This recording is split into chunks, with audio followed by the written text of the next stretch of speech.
미국의 심리학자 토머스 홈스와 리처드 라엘 박사는 스트레스에 관해 연구했습니다.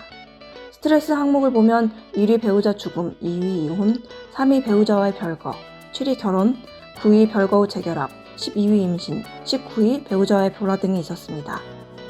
홍강의 정도현 교수도 한국인의 스트레스 지수를 발표했습니다.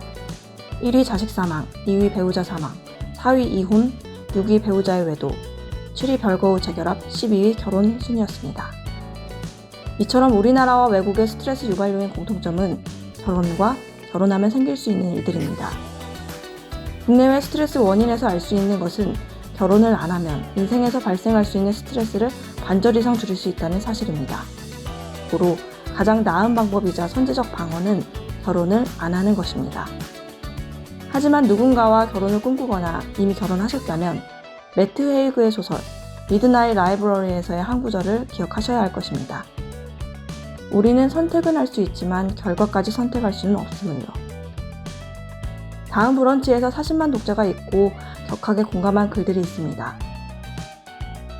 외모 지상주의자의 극사실 결혼 생활. 결혼은 신중한 줄, 이혼은 신속할 줄. 항상 웃고 있지만 정신과에 다닙니다. 궁금증을 자아내는 제목에 이끄는 독자들은 조회수와 댓글, 좋아요로 따뜻한 공감을 해주었습니다.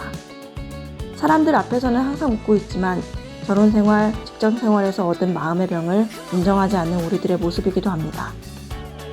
외모 지상주의자의 극사실 결혼생활을 쓴 나다움 작가는 직장생활과 육아를 병행하고 있는 이 시대의 평범한 여성입니다. 체질의학상 비혼이 체질이지만 남편은 외모만 보고 결혼한 후 13년째 극사실 결혼생활을 유지하는 과정을 유쾌하게, 때로는 눈시울이 붉어지게 소개합니다. 결혼할 때 무엇을 우선시해야 하느냐라는 질문에는 그나마 믿을 수 있는 건 눈에 보이는 외모를 보세요 라고 망설임 없이 대답합니다. 선택 후 합리화 과정으로 어쩔 수 없이 외모를 본 것으로 간주하는 외모 지상주의자인 작가가 결혼하고 그로 인해 달라지는 생활을 극사실주의로 진솔하되 재미있게 책에 담았습니다. 동시에 결혼, 예고편이라도 보고 나서 결정하면 안 되나요? 라며 결혼을 고민하는 분들에게 작가는 친절하게 본인의 결혼 생활로 답합니다. 나다움 작가는 본인의 결혼 생활을 한마디로 표현하면 결혼은 신중하게 한 줄 알았고 이혼은 신속하게 할 줄 알았다 라고 합니다. 한때는 소울메이트였지만 아이를 낳고 기르며 이제는 육아메이트로 바뀌고 그로 인해 발생하는 공감형 오픈 사연들을 소개합니다.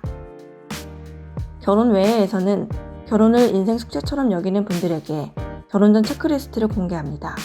구 사내 남자친구는 어떻게 현 애처가가 되었나에서는 사내 커플이 사내 부부가 되기까지의 과정과 장단점, 그리고 사내 커플이 안 되는 법을 공개합니다.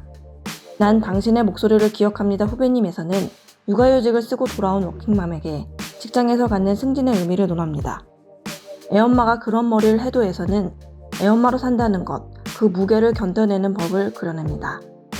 우리는 로또 3등처럼 삽니다에서는 다 맞을 수는 없고 가끔 부부가 잘 맞는다 싶을 때를 재미있게 이야기합니다. 저 모텔에서 자는 거 좋아합니다에서는 엄마도 때로는 혼자만의 시간이 필요함을 강조합니다. 정신 나간 엄마로 보여도 괜찮습니다에서는 아이를 키우는 것에 정답이 없음을 말합니다. 예상보다 가벼운 질문, 이혼, 생각해 본 적이 있나요?에서는 결혼해서 내가 진짜 원하는 게 뭔지 아는 게 중요하다고 이야기합니다. 딸 같은 며느리를 원하신다면 이렇게 해드립니다에서는 도보 3분 거리로 이사온 시댁과 함께하는 명절이 다가올 때 며느리로서 사는 법을 안내합니다. 특히 이 책의 백미는 심리상담 이야기입니다. 작가와 남편 모두 후천적 비혼이 체질이지만 10년 넘게 슬기로운 결혼 생활을 하고 있습니다. 그 비결로 심리상담을 꼽습니다. 부부 심리상담하면 꼭 둘이 함께해야 하고 어렵게 생각하시는 분들이 많은데 작가는 나 혼자 부부 상담을 유쾌하게 즐겼다고 합니다. 대인관계로 인해 마음이 아플 때 나홀로 고민하시는 분들을 위해서 작가는 본인이 직접 겪은 심리상담 이야기를 자세히 풀어놓습니다. 심리상담을 받으면서 나를 있는 그대로 충분히 인정해주기가 큰 도움이 되었다고 말합니다. 마음이 아플 때 심리상담센터와 정신건강의학과 중에 어디를 가야 하는지, 나에게 맞는 심리상담센터를 고르는 법, 심리상담의 효과, 심리상담 종교로 상황 등 심리상담을 어렵게 느끼시는 분들을 위해서 직접 겪어본 내담자의 관점에서 심리상담을 보여드립니다. 이 책 외모지상주의자의 극사실 결혼생활은 비혼인 사람에게는 불편한 진실을 알려드려 결혼을 안 하는 선택에 확신을 더해드리고, 굴곡진 결혼 생활을 하는 사람에게는 동지가 있음을 상기시켜드리며 씁쓸한 위로를 선물하고, 행복한 기혼자에게는 야생 결혼 생활을 간접 체험하시며 본인의 선택에 안심을 드립니다. 나다움 작가는 비혼이든 결혼이든 이혼이든 그 어떤 결정이라도 그 중심에는 나의 마음이 있기를 희망합니다. 만약 결혼으로 인해 극심한 스트레스를 받고 있다면 긴 계단을 오를 때 바로 눈앞에 한 계단만 보다 보면 어느새 도착하는 것처럼 결혼 생활은 2년마다 갱신한다는 가벼운 마음을 가지면 여유있게 버틸 수 있다고 말합니다. 나를 온전히 사랑하고 배우자의 다름을 인정하는 것에서부터 시작해보자고 작가는 제안합니다. 혼자는 외롭고 함께는 괴로운 당신을 위한 책, 결혼에서도 나답게 사는 법을 안내하는 책, 이상적인 로맨스와 결혼의 현실에서 지금 이대로 괜찮은지 고민하는 분들에게 위로와 격려를 주는 책, 그리고 사람 사이의 갈등을 풀어가는 실마리로서의 심리상담 이야기. 지금까지 외모지상주의자의 극사실 결혼생활이었습니다.